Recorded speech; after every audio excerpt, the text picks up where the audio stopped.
जिन दोब्रे Poland से। पिछली episode के बाद मरी की ज़हनी हालत फिर से बेहतर हो गई है और अब वो आसपास के जानवरों के साथ भी खेल रही है। शायद आप में से कुछ लोगों को अभी तक पता नहीं चला, लेकिन मरी को जानवर बहुत ज़्यादा पसंद है। इसलिए ये ज़रूरी था कि वो इस छोटे से ख़तरनाक पैंथर को एक दफ़ा करीब से देखे।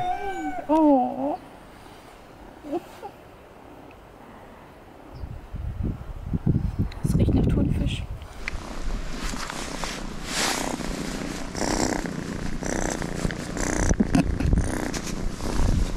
Oh, bist du klein. Oh, du bist so klein. Ja.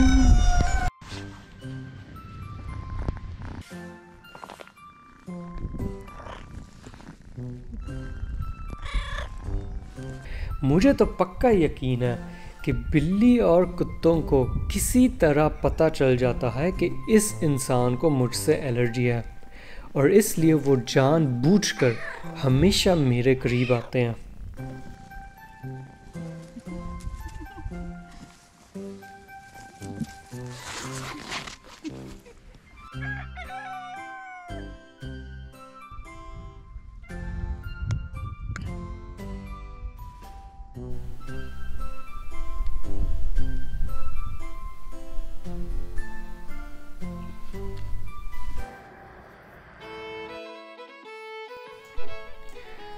चलो, ये घोड़े कम से कम बंद है और मेरे करीब नहीं आ सकते। मरी बिज़ी है इनके साथ, मैं यहाँ दूर से आराम से इनकी तस्वीरें खींचता हूँ। इतना ज़्यादा टाइम जानवरों के साथ गुजारो तो काफ़ी जल्दी भूख लगनी शुरू हो जाती है, इसलिए हम पहले छोटा सा लंच ब्रेक करते हैं। आखिरी रिकॉर्डिंग के बाद कल हमने इतने ज़्यादा किलोमीटर नहीं किए। हमने फिर एक पेट्रोल पंप ढूंढा, वहाँ से गर्म पानी लिया और फिर पहला घर जहाँ भी मिला वहाँ पर हमने पूछा कि हम अपना टेंट यहाँ लगा सकते हैं, क्योंकि पोलैंड में कैंपिंग इलीगल है, वाइल्ड कैंपिंग। अच्छा आदमी था, उसने सीधा कहा हाँ लगा लो, जगह एक दिखा दी, वहाँ पर हमने लगाया। ज़्यादा बात नहीं हुई उससे, ठंड थी, वो पर अंदर चला गया। रात अच्छी गुजरी, थोड़ी थोड़ी हल्की बारिश हुई, लेकिन जब हम सुबह उठ के चाय पी रहे थे फिर काफ़ी तेज़ बारिश होना शुरू हो गई। टेंट सारा गीला, हमने फिर से पैक किया और अब निकल आए हैं। बाबा आज सुबह दोबारा मिला, काफ़ी अच्छा था, बातें कर रहा था, पूछ रहा था किधर जा रहे हो, क्या कर रहे हो, थोड़ी थोड़ी इंग्लिश बोलता था। तो हमने भी पूछा या फसल में क्या उगाते हो और वगैरह वगैरह। फिर हम निकल आए, थोड़ी सी तस्वीरें खींच के बिल्लियों की, मुर्गियों की, और अब जा रहे हैं। आज फिर से हवा बहुत तेज़ आगे से आ रही है, 35 की स्पीड से। अब कुछ देर में मरी को फिर गुस्सा चढ़ना शुरू हो जाएगा कि इतना ही ताकत ज़ाया हो रही है और आगे पहुंच ही नहीं रहे। लेकिन आज हमने 65 किलोमीटर करने हैं, नहीं तो कल परसों ज़्यादा करने पड़ेंगे। इसलिए उम्मीद है कि अच्छा सफ़र गुजरे। सड़क कम से कम बहुत अच्छी है, यहाँ पर सूरज निकला है और अगर बारिश फिर से ना शुरू हो गई हो ही जाएगा इंशाल्लाह। Gestern am Nachmittag fiel mir das Fahren tatsächlich ziemlich schwer. Wir sind insgesamt 8 Stunden gefahren und gefühlt kaum vorangekommen. Als wir dann in eine Stadt eingefahren sind, durch die wir durch mussten, hat sich meine Laune minütlich verschlechtert. Der Wind hört nie auf, du hast immer was um die Ohren und das kann ich nicht so gut haben. Da bin ich ein bisschen sensibel, was Lautstärke angeht. Dazu kam noch der Straßenlärm in der Stadt. Das ist da auch nicht ganz förderlich. Dazu kam noch, dass wir bei den Pausen uns nicht wirklich richtig ausgeruht hatten. Wir haben nur neben dem Fahrrad gestanden und ein bisschen was gegessen. Aber es kamen einfach viele Kleinigkeiten dazu, die dazu geführt hatten, dass ich ziemlich miese Laune hatte. Heute geht es mir viel besser, obwohl wir sogar noch schlimmeren Gegenwind haben heute. जो मरी कह रही है वो ये है कि ऐसे मेंटली लो फेजेस तो नॉर्मल है, सिर्फ क्योंकि हम इतना ज़्यादा साइकिल चला रहे हैं, ऊपर से इतने ज़्यादा सामान के साथ बेशक बारिश हो रही हो या सूरज निकला हो या बर्फ़ पड़ रही हो, ये सिर्फ जिस्म के लिए मुश्किल नहीं होता बल्कि दिमाग के लिए भी काफ़ी मुश्किल है। अगर आप दिमाग में एक दफ़ा अपनी सोच से हार जाओ तो उसके बाद पूरा दिन ख़राब जाता है। इसलिए ये बहुत ज़रूरी है कि आप दिमाग में पॉजिटिव सोचो और खुशी ख़यालात के साथ सफ़र करो ना। Die ganze Zeit am Straßenrand diese Kreuze, ne? Hier passieren echt viele Unfälle anscheinend und Menschen, die ihr Leben verlieren. Sind das Kreuze für Unfalltote? Ich glaube, das sind einfach nur, wie in Süddeutschland an jedem Ortseingang hat man ja auch so kleine Statuen, Schreine. Okay. Ich weiß es nicht. अगर आप में से कोई Poland आता जाता रहता है और उसे पता है कि यहाँ पर इतने ज़्यादा क्रॉसेस क्यों लगे हुए हैं तो ज़रूर कमेंट करके बताना।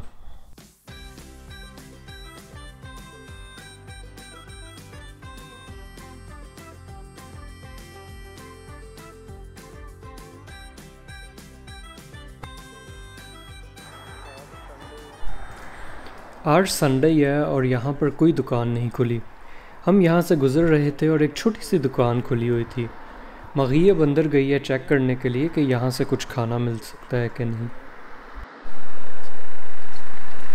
Na, was gibt's Leckeres? Und was ich für dich habe? Oh. Gab's nur Weißbrot? Ja, das ist noch das weniger weiße Weißbrot. Nichts Dunkleres, das war echt heftig. लगता है किसी ने कुछ पिन जलाया है या कोई फैक्ट्री है।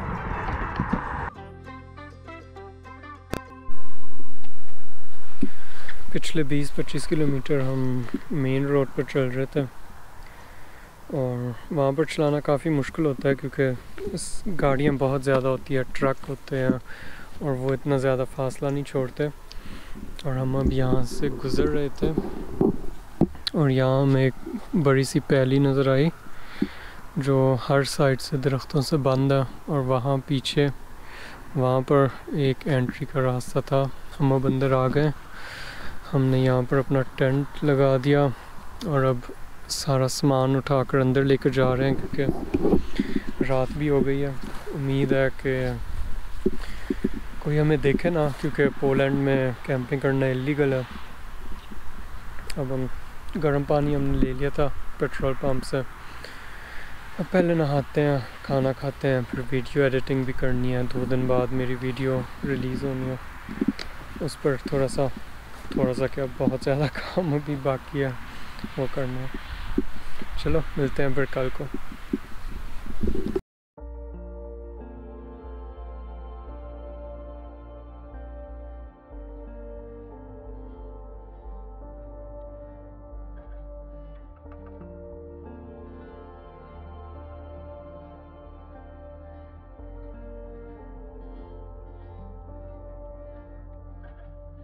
Wir haben es jetzt 7 Uhr. Das Feld, auf dem wir geschlafen haben, ist richtig herbstlich nebelig geworden in der Nacht. Heute soll es eigentlich den ganzen Tag die Sonne scheinen und bis zu 18 Grad warm werden. Mal gucken, was mit dem Nebel gleich noch so passiert. Es ist ja noch früh. Ich habe sehr gut geschlafen. Ast hat leider genau das Gegenteil. Deswegen gibt es gleich erstmal Kaffee. अब तो हर सुबह tent भीगा हुआ होता है। ये ठंडे मौसम में तो आम बात है। इसलिए मैं हर सुबह को इस गीले टेंट का बहादुरों की तरह सामना करता हूँ और इसे सुखाता हूँ, बेशक जितनी ठंड मर्जी हो। मग़ी हर सुबह टेंट के अंदर जो सामान है उसे समेटती है और सब कुछ पैक करती है। मग़ी? Ja? Ich muss einen nationalen Notstand ausrufen. Okay, deswegen? Der Pflaumenbestand neigt sich dem Ende zu. Oh je. Wenn wir so weiter snacken, schaffen wir es nicht über den Winter. Wir müssen den Gürtel jetzt enger schnallen. Ernsthaft. Oh oh. Eine Tüte nur noch. Ja, dann müssen wir wohl rationieren, ne? Der Winter wird hart. पहली रात wild camping Poland में, जो कि illegal है, और सब कुछ जो हम पीछे छोड़ कर जा रहे हैं ये लाइट ग्रीन का स्पेस है। चलो अब मजाक छोड़ो, हम वाकई में सोच रहे थे कि हम विंटर में अब फल कैसे तोड़ेंगे। समर में तो हर जगह पर देखो किसी दरख्त पर फल उग रहे होते हैं, लेकिन विंटर में क्या हमें भी फिर नॉर्मल लोगों की तरह दुकान से फल खरीदने पड़ेंगे? चलो ये तो बात की बात है, छोड़ो। अब हम पहले इस धुंध का जो सूप बना हुआ है इसके अंदर से गुजरते हैं। 20-25 मीटर तक नजर आता है, उसके बाद कुछ भी नहीं।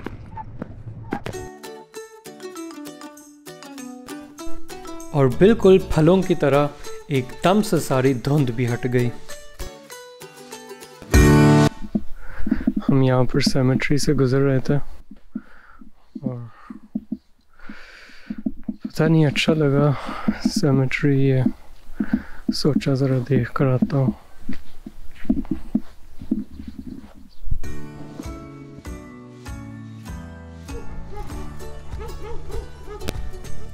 सूरज की ताकत से हमने अपना टेंट भी सुखा लिया और साथ में थोड़ा सा खाना भी खा लिया। मौसम आज सुबह था, उतना ही अच्छा मौसम अब हो गया। मेरा ख्याल है 16-17 डिग्री तो होंगे। पहली बार इतनी देर बाद मैंने सिर्फ एक टी शर्ट पहनी हुई है, और वो भी सिर्फ इसलिए क्योंकि अगर साइकिल चलाओ तो ठंडी हवा लगती है, अगर खड़े रहो तो फिर तो बेशक टी शर्ट के बगैर।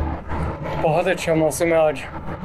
और आपको नज़र आ रहा होगा वहाँ पर मेन सड़क है और यहाँ खाली सड़क है, जिसके ऊपर शायद ही कभी कोई एक आधी गाड़ी आती है, नहीं तो हम दोनों यहाँ पर अपना साइकिल चला रहे हैं आराम से। पसीना चढ़ रहा है, इतनी गर्मी है आज, मज़ा आ रहा है।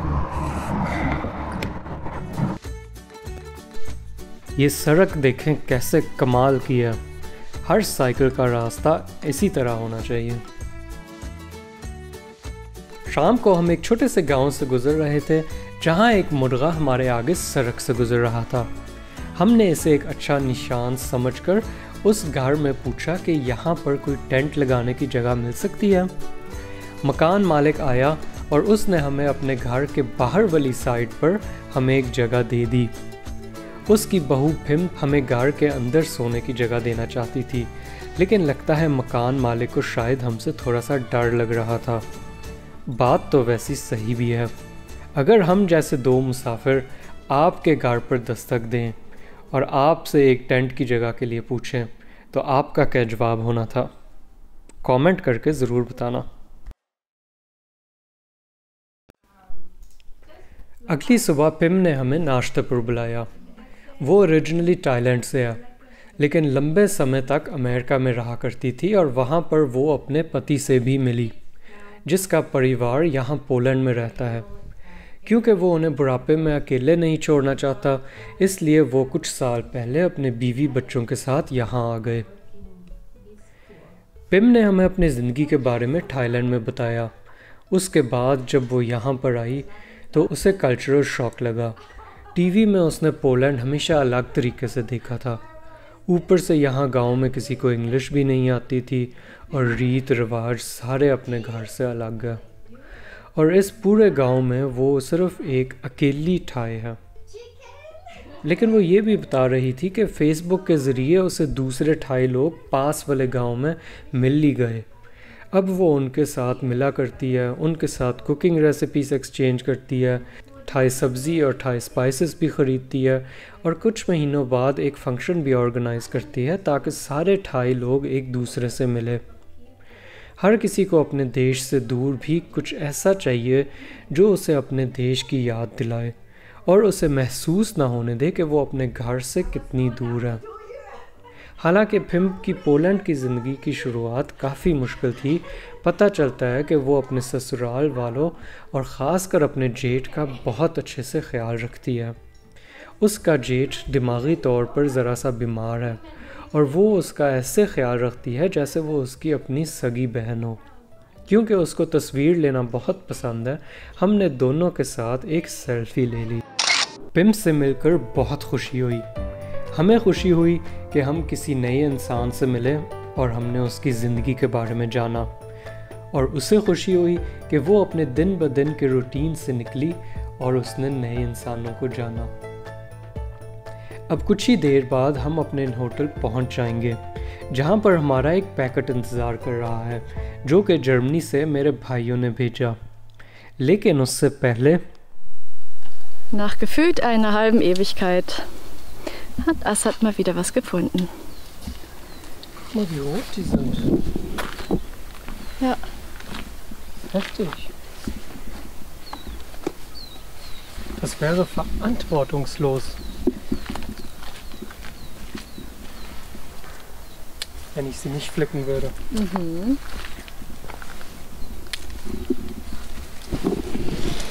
Wir haben Post bekommen aus Deutschland. Ich frage mich, was das sein könnte. Wir bekommen wahnsinnig gerne Post. Auch Fanpost. Die natürlich auch.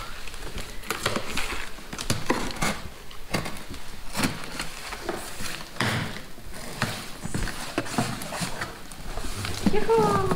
Schuhe! Juhu! Das sind meine. Ein Schuh, ein Schuh. Das sind unsere Wanderstiefel, die wir zu Hause ganz normal genutzt haben und die wir jetzt als Winterschuhe nutzen werden.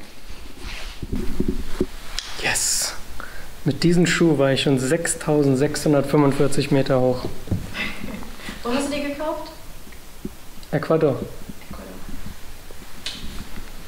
Sehr schön. Nice.